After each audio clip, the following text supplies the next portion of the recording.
प्रिय छात्रों, आज मैं आप लोगों को प्यूसम भाग 2 का तृतीय पाठ को पढ़ाऊंगा, जिसका शीर्षक दिया गया है अलस कथा। तो छात्रों, इस चैप्टर के अंदर हम लोग आलसी के जीवन के बारे में पढ़ेंगे। जो लोग आलसी होते हैं उनका जीवन शैली कैसा होता है, उनका जीवन यापन कैसे होता है। तो आइए कथा शुरू करने के पहले, कहानी शुरू करने के पहले कहानीकार के बारे में थोड़ा अध्ययन करते हैं, समझते हैं इनके बारे में। अयं पाठः विद्यापतिकृतस्य कथाग्रन्थस्य पुरुषपरिच्छेति नामकस्य अंशविशेषो वर्तते। यह जो पाठ है वह विद्यापति के द्वारा रचा गया है और उनके कथा ग्रंथ पुरुष परीक्षा नामक ग्रंथ का अंश विशेष है, जो यहाँ पढ़ने को दिया गया है। पुरुष परीक्षा सरल संस्कृत भाषायाम, यह जो पुरुष परीक्षा ग्रंथ है वह सरल संस्कृत भाषा में कथा रूपेण, कथा के रूप में विभिन्नानां मानव गुणानां महत्वं वर्णयति, विभिन्न प्रकार के मानव गुणों के महत्व को वर्णन करता है। दोषानां च निराकरणाय शिक्षां ददाति, और दोषों को दूर करने की भी शिक्षा देता है। विद्यापति लोकप्रिय मैथिली कवि आसीत्। विद्यापति लोकप्रिय, बहुत ही लोकप्रिय और मैथिली कवि थे। अपि च बहूनां संस्कृत ग्रंथानां निर्माता अपि विद्यापतिरासीत्, और बहुत सारे संस्कृत ग्रंथों के निर्माणकर्ता भी विद्यापति थे, यानी कि वे बहुत सारे संस्कृत ग्रंथों को भी लिखा है, निर्माण किया है। इति तस्य विशिष्टता, उनकी विशिष्टता संस्कृत विषय अपि प्रभुता अस्ति, संस्कृत विषय में भी बहुत है।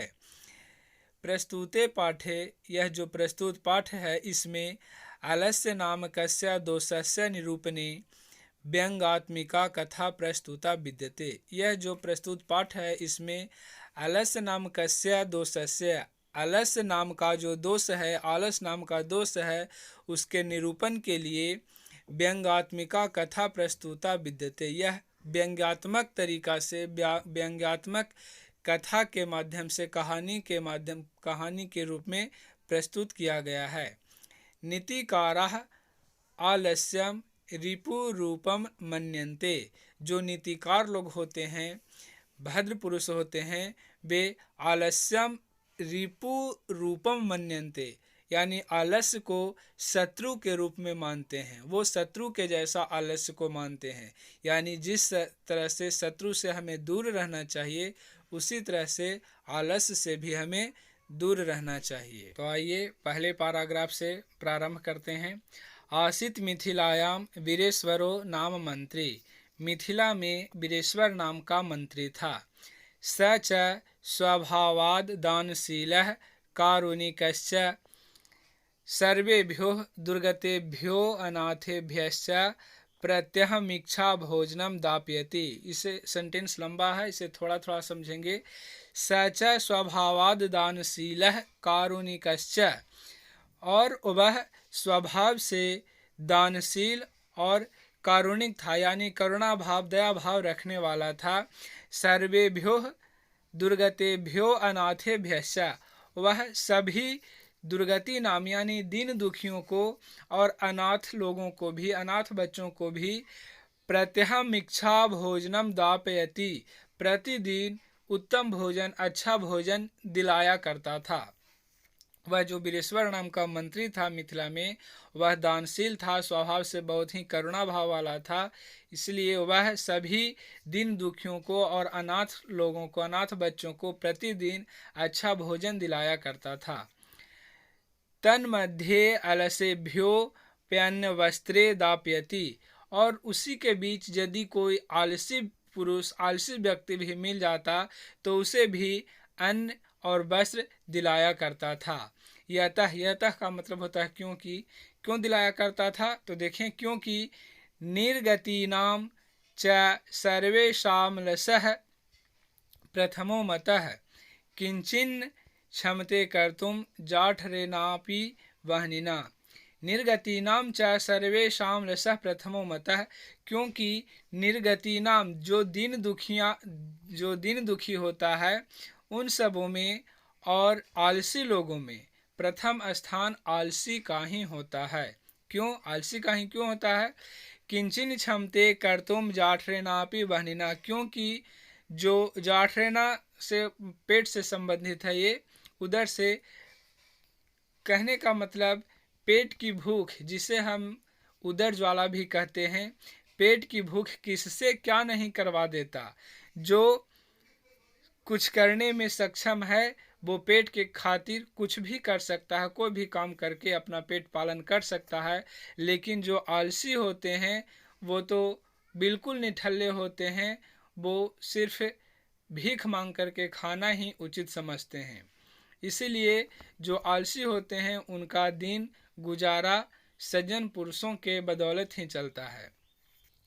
तो आगे देखते हैं। ततो अलस पुरुषाणां तत्रेष्ट लाभम श्रुत्वा बहवस्तुंद परिमृजा अस्तत्र बर्तोली बभूव यतः। वहाँ ततो अलस पुरुषाणां तत्रेष्ट लाभम श्रुत्वा, वहाँ जो आलसियों का जीवन में लाभ आने लगा था इस मंत्री की वजह से, उसे सुनकर बहुत सारे लोग जो संपन्न थे यानी तोंद वाले जो थे वे भी वहाँ पे आ गए। यतः मतलब क्यों आ गए? क्योंकि स्थिति सौकर्य मूला ही सर्वेषामपि संहन्ते, जहाँ पे सुख सुविधा होती है वहीं सब लोग जाना चाहते हैं, उसको सब लोग प्राप्त करना चाहते हैं। तो इस तरह से आलसी लोगों के सुविधा को देख करके सभी लोग उसे प्राप्त करना चाहते हैं। और सजातीनाम सुखम दृष्ट्वा केन धावन्ति जन्तवः, अपने जातियों के सुख को देखकर कौन उस तरफ नहीं जाना चाहता। यानी कोई भी जीव है जो अपने जाति अपने कुल को सुविधाजनक देखकर, बढ़ोतरी की तरफ देखकर हर कोई उस तरफ जाना चाहता है। अगले पैराग्राफ को देखते हैं। पश्चाद अलसानाम सुखम दृष्ट्वा धूर्ता अपि कृत्रिम मालस्यम दर्शयित्वा भोज्यम गृहन्ति। इसके बाद आलसियों के सुख को देखकर कुछ धूर्त लोग भी कृत्रिम यानी बनावटी आलस को दिखाकर भोजन प्राप्त करने लगे। तदंतरम अलसशालायां बहुद्रव्य व्ययम दृष्ट्वा तन्नियोगी पुरुषः परामृष्टम। इसके बाद आलसियों के घर जहाँ आलसी लोग रहते थे वहाँ बहुद्रव्य व्ययम दृष्ट्वा, बहुत सारे धन को खर्च होते हुए देखकर योग पुरुष जो इनका निर्वहन कर रहे थे, राजपुरुष, उनके द्वारा पूछा गया यदक्षम बुद्धया करुणया केवल मलसेभ्यः स्वामी वस्तुनि दापयति। जब सिर्फ अक्षम बुद्धि वालों को और करुणा से आलसी लोगों को स्वामी यानी मालिक वस्तु देते हैं, कपटेना अनलसा अपि गृहन्ति इत्यास्माकं प्रमादः। लेकिन यदि कपट से अन आलसी लोग जो आलसी नहीं हैं वह भी इसे प्राप्त करते हैं, ग्रहण कर रहे हैं, तो इत्यास्माकं प्रमादः यानी यह हमारा आलस है, यही हमारा आलस है। यदि भवति तदालस पुरुषाणां परीक्षां कुर्मः, यदि ऐसा है तो आलसी लोगों की परीक्षा लेनी चाहिए और परीक्षा लेता हूँ। ऐसा इति परामृश्य, ऐसा विचार करके प्रसुप्तेषु अलसशालायां तन्नियोगी पुरुषाः वह्निं दापयित्वा निरूपयमासुः। ऐसा विचार कर आलसशाला में सोए हुए आलसियों के घर में वह पुरुष आग लगाकर बैठ गए। ततो गृहलग्नं प्रवृद्धमग्निं दृष्ट्वा धूर्ताः सर्वे पलायिताः।